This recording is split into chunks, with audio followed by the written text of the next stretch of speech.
masaha make ashize mu mutima wa Repubulika ya Demokarasi ya Kongo humvikanye urusaku rw'amasasu ku kibuga cy'indege mpuzamahanga cya Bangoka Ikisangani, ibirometero birenga 400 uvuye ku mirongo y'urugamba ruzwi, aho ihuriro rya AFC M23 ryerekanye ubushobozi bwa gisirikare butunguranye. Leta ya Kinshasa rero yahise isohora itangazo rivuga ko ibitero byibasiye abasivile ndetse n'indege z'abaturage.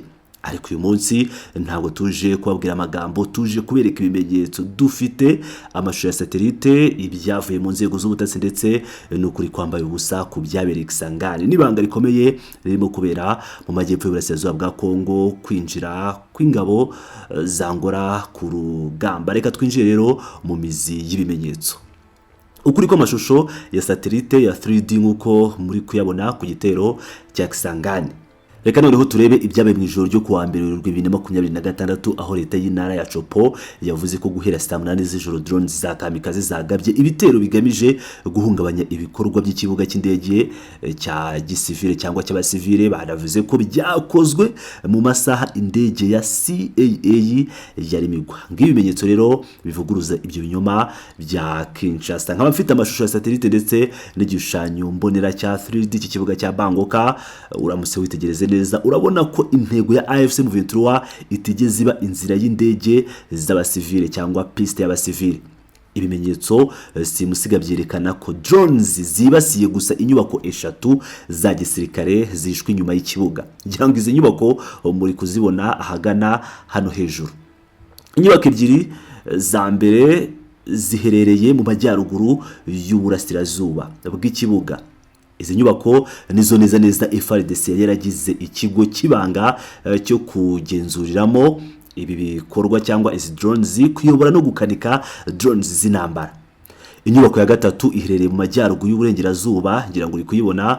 Iyi ni garage rya gisirikare irimo izo drones zimaze iminsi zica abaturage mu burasirazuba bwa Repubulika Iharanira Demokarasi ya Kongo, yaba Minembwe, yaba muri Nord Kivu, Masisi ndetse n'ahandi henshi hatandukanye. Intego za AFC M23 zari zisobanutse: kurasa gusa ibikoresho bya gisirikare, nta musivile n'umwe uhohotewe. Yego FARDC ivuga ko yahanuye drones enye saa 9:48, saa 11 n'igice, saa 1:30 ndetse na saa 1:48 ikoresheje uburyo bwo kwirwanaho bwitwa DA bwaguzwe mu Buhinde. Iri koranabuhanga rifite ubushobozi bwo kurasa drone iri ku ntera ya kilometero 4. Ibyo AFC M23 ntibihakana, ariko kuba barabashije kwinjira mu kirere cya Ikisangani bakagera kuri izo nyubako eshatu za gisirikare ni ikimenyetso cy'uko FARDC idafite ubwirinzi bwizewe. Inkambi zibanga ingabo zangora zageze ku rugamba. Mu gihe amaso yose ari Ikisangani, hari ikindi gikorwa gikomeye cyane cya gisirikare kirimo kubera mu ibanga mu ntara ya Kivu y'Amajyepfo ndetse na Tanganyika, aho leta ya Kinshasa yakomeje guhakana ko yitabaje ingabo z'amahanga zidasanzwe, ariko ng'ibimenyetso bishya kandi byizewe biva ku butaka bw'urugamba. Ingabo za Angola ziri muri Repubulika ya Demokarasi ya Kongo kandi ziri ku murongo w'imbere w'urugamba. Ntabwo ari amagambo, dore imibare naho baherereye, facts na location. No kuvanga ikintu cya mbere bari mu karere ka Fizi mu ntara ya Kivu y'Amajyepfo, ahagana hagati mu kwezi kwa Gashyantare 2026. Abasirikare kabuhariwe bangora bagera kuri 250 bamanutse muri kare ya karere. Ntabwo baje amaramasa, baje bitwaje intwaro ziremereye ndetse bashyigikiwe n'indege z'intambara kabuhariwe zo mu bwoko bwa Sukhoi zavuzwe muri za raporo nyinshi zizewe twanagiye tubagezaho. Icya kabiri, ikibuga cy'indege cya Karemi Tanganyika. Ku itariki ya 18 Gashyantare abandi basirikare bangora bagera ku 100 bagaragaye kuri iki kibuga. Kuki aba basirikare baje? Kuki Angola yohereje izi ngabo mu rwego rw'ibanga? Hano niho inkuru ihindura isura igahishura umukino mu w'ikinyoma cya diplomasi Kinshasa na Lorenzo n'ubundi barimo. Ikinamico cy'agahenge kuri Rwanda. Ngira ngo murabizi neza ko Tshisekedi yamaze iminsi agira Rwanda ndetse bakanabeshya. Reka rero duhuze ibi bintu uko bimeze, tubihuze n'ibihe. Izi simanuka Angola yakoresheje izina rya diplomasi kugira ngo ibone uko yinjiza ingabo zayo idakomwe mu nkokora n'amahanga. Mukurikire neza ibimenyetso by'itariki. Ku itariki ya 9 Gashyantare 2026 Perezida wa Angola João Lourenço yakoranyije inama y'igitaraganya i Rwanda atumira Felix Tshisekedi, Faure Nyasimbe wa Togo na Olusegun Obasanjo waturutse muri Nigeria. Tariki ya 11 na 12 Gashyantare i Rwanda basabye ku mugaragaro agahenge hagati ya FARDC na AFC M23. Nyuma yaho habayeho kwemeza igihe cyangwa gushyiraho igihe cy'agahenge. Bemeje ko ako gahenge kazatangira gukurikizwa tariki ya 18 Gashyantare saa 6 z'amanywa. Kinshasa ihita yemeza ibi itazuyaje. Ese mwamwibuka ya tariki nababwiye ingabo zangura zagereyeho i Karemi? Ni tariki 18 Gashyantare.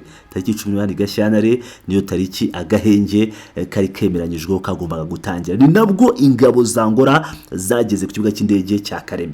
Hagati y'itariki 18 rero ni ya 21 Gashyantare, mu gihe isi yari itegereje amahoro, ingabo za Rwanda zarimo zisuka muri Fizi na Karemi. Aka gahenge kari kinamico yateguwe neza na Joao Lorenzo kugira ngo abashe kugeza intwaro n'abasirikare bo gutabara mubyara we Tshisekedi Felix warugeze aharindimuka ku rugamba. Ikimenyetso cy'inyungu. Angola ntabwo iri muri Kongo nk'umuhuza cyangwa mediator, iri nk'umukinnyi uhengamiye kuri leta ya Kinshasa kugira ngo irinde inyungu zayo bwite, harimo umutekano w'imipaka yayo ndetse n'umuyoboro ukomeye w'ubukungu wa Lobito Kolodo yakunze kugenda igarukaho cyane.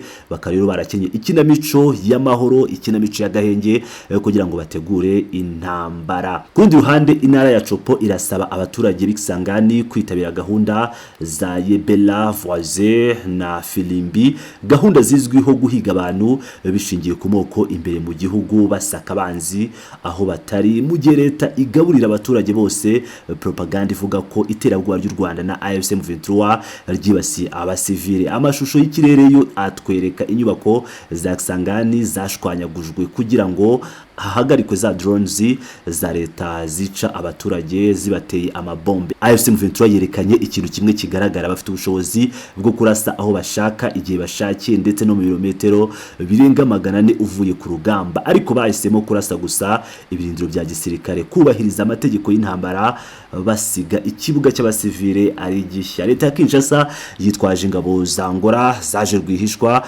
yikoreye umutwaro wo gusobanurira isi impamvu ikoresha ibibuga by'indege by'abasivile nk'ibirindiro by'intwaro ziremereye. Turaza gukomeza rero kugenda tubagezaho amakuru agezweho n'ibimenyetso bishya biturutse ku rugamba uko bizajya bigera mu maboko yacu. Mukomeze gukurikirana ibiganiro byacu mukanda subscribe kugira ngo mudacikwa n'ukuri gutangazwa n'amasoko twizera ari ku mirongo y'imbere ku rugamba. Nk'ibisanzwe rero ni Pilot News TV, mukomeze mane nanjye, ndabakunda cyane, muri abagaciro.